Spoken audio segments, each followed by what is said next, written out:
Bien le bonsoir.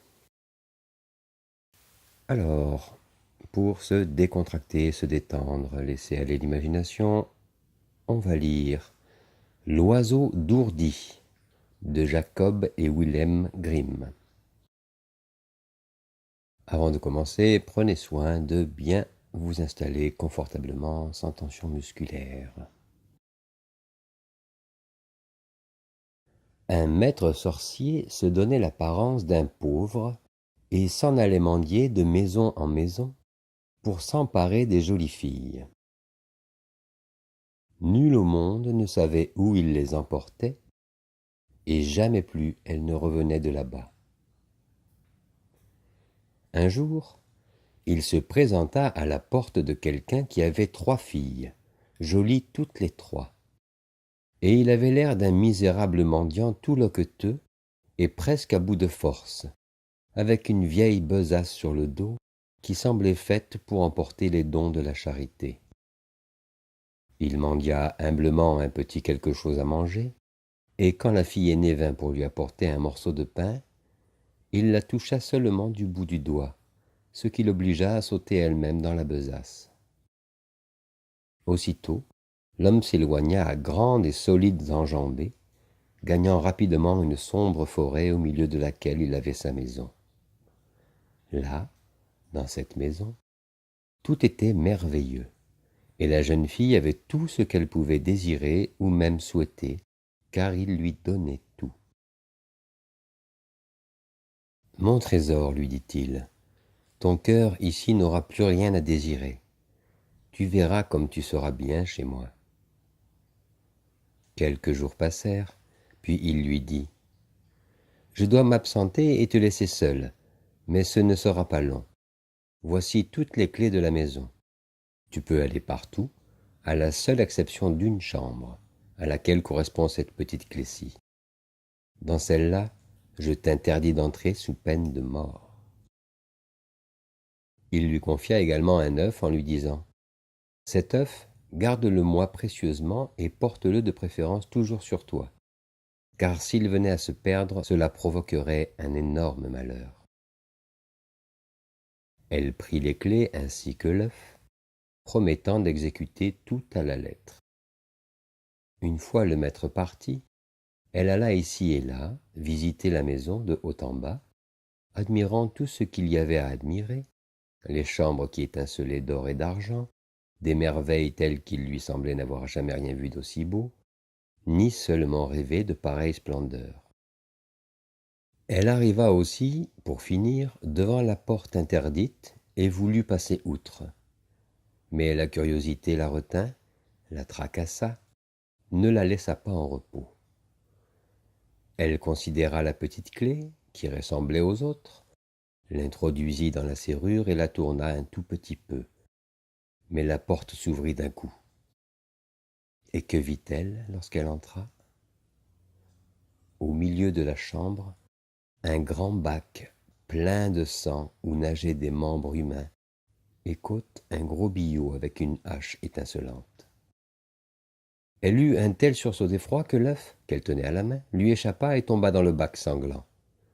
Elle le reprit bien vite et voulut nettoyer du sang qui le tachait, mais elle eut beau laver, frotter, essuyer, il n'y avait rien à faire, le sang réapparaissait toujours. Peu de temps après, l'homme rentra de son voyage et sa première demande fut pour les clés et pour l'œuf. Elle les lui tendit en tremblant, et il s'aperçut tout de suite, en voyant les taches sur l'œuf, qu'elle était entrée dans la chambre sanglante. « Puisque tu es entré contre ma volonté dans la chambre, lui dit-il, tu vas maintenant y retourner contre ta volonté. Tu as fini de vivre. » Il la jeta à terre, la traîna par les cheveux dans la terrible pièce, lui trancha la tête sur le billot, puis lui coupa les membres en inondant le plancher de son sang, et les jeta avec les autres dans le grand bac. « Maintenant, je vais aller chercher la seconde, » dit à haute voix le maître sorcier, qui reprit aussitôt son apparence de pauvre mendiant et revint, comme tel, devant la porte de la maison où il avait pris la première demoiselle. La seconde lui apporta un morceau de pain, il la toucha du doigt et l'emporta comme l'autre. Elle ne connut pas un meilleur sort que sa sœur, car elle aussi se laissa pousser par la curiosité, ouvrit la porte et vit la chambre sanglante avant de le payer de sa vie. Alors le sorcier s'en alla chercher la troisième sœur, qui était plus intelligente et plus rusée. Après qu'il eut remis les clés et l'œuf et s'en fut allé, elle prit soin tout d'abord de mettre l'œuf en sûreté, puis elle visita toute la maison pour entrer finalement elle aussi dans la chambre interdite. Hélas, qu'y vit-elle? Ses deux sœurs bien-aimées gisaient là, horriblement assassinées et coupées en morceaux, dans le bac sanglant avec d'autres corps. Courageusement, elle s'avança et chercha leurs membres épars, les rassembla et les remit comme il convenait, la tête, le tronc, les bras et les jambes. Et dès que les corps furent complets, quand ils eurent tous leurs membres sans que rien manquât, la vie revint et les parties se ressoudèrent, si bien que les deux sœurs ouvrirent leurs yeux et se retrouvèrent bien vivantes. Quelle joie! Quelles embrassades! Quel bonheur pour toutes trois! À son retour de voyage, l'homme réclama les clés et l'œuf sur lequel il ne décela pas la moindre tache de sang. Alors il dit « Tu as subi l'épreuve, tu seras donc mon épouse. » Il n'avait plus aucun pouvoir sur elle et devait au contraire faire absolument tout ce qu'elle désirait. « Très bien, dit-elle, mais tu devras d'abord porter une pleine besace d'or à mon père et à ma mère. Et cette besace, c'est sur ton dos que tu devras la porter, afin que ce présent ait un sens et une réelle valeur. Pendant ce temps, moi, je ferai les préparatifs de la noce. » Elle courut alors retrouver ses sœurs qu'elle avait cachées dans un cabinet et leur dit « L'heure et l'instant sont venus et je peux vous sauver.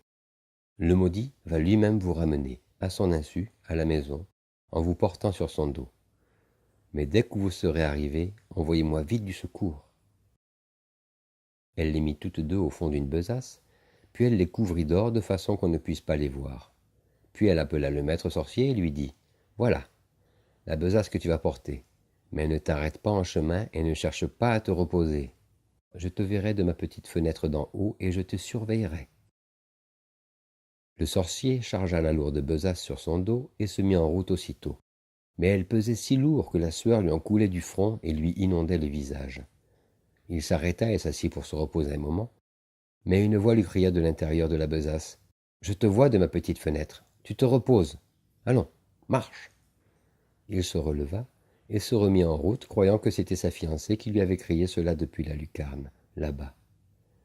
Une nouvelle fois, il essaya de se reposer, mais cette fois encore la voix cria « Je te vois de ma petite fenêtre, tu te reposes. Veux-tu bien te remettre en marche ?» Puis chaque fois qu'il faisait mine de s'arrêter, succombant sous la charge, la voix le rappelait à l'ordre et il lui fallait marcher, de telle sorte qu'il finit par arriver à bout de souffle et en gémissant à la maison des parents, où il déposa son or, et avec l'or, les deux sœurs saines et sauves. Dans la maison du sorcier, pendant ce temps, la fiancée préparait la noce et invitait tous les amis de la maison à y prendre part. Puis, elle prit une tête de mort qui grimaçait de toutes ses dents, la para de bijoux, il lui mit une couronne de fleurs avant d'aller la poser devant la fenêtre du grenier, comme si elle regardait dehors. Quand tout fut prêt, elle se plongea elle-même dans un tonneau de miel, puis alla se rouler dans l'édredon qu'elle avait éventré, de sorte qu'elle eut l'air d'un oiseau étrange, mais plus du tout d'un être humain. Et alors elle quitta la maison pour rentrer chez elle. En chemin, elle rencontra un premier groupe d'invités de la noce qui lui demandèrent « Oh, toi, l'oiseau d'ourdi, d'où viens-tu par ici ?»« Tout droit de la maison de l'ourdisseur ourdi. »« Que fait là-bas la jeune fiancée ?»« De haut en bas la maison préparée. À la lucarne elle est allée pour voir venir les invités. » Plus loin, elle rencontra le fiancé lui-même qui s'en revenait d'un pas lourd et lent tellement il était fatigué.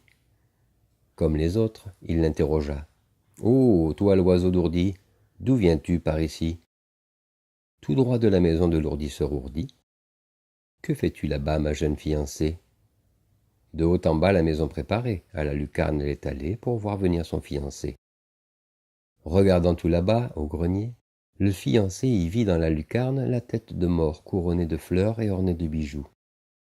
Mais il crut que c'était sa fiancée qui le regardait venir, et il la salua en lui faisant signe joyeusement. Mais dès qu'il se trouva avec les invités à l'intérieur de la maison, les frères et les parents des trois sœurs arrivèrent justement, accourant au secours de la fiancée. La sachant maintenant sauvée, ils fermèrent toutes les portes et les issues de façon que personne ne put sortir, puis ils mirent le feu. Et le maître sorcier, avec toute sa bande, périt dans les flammes qui dévorèrent la maison.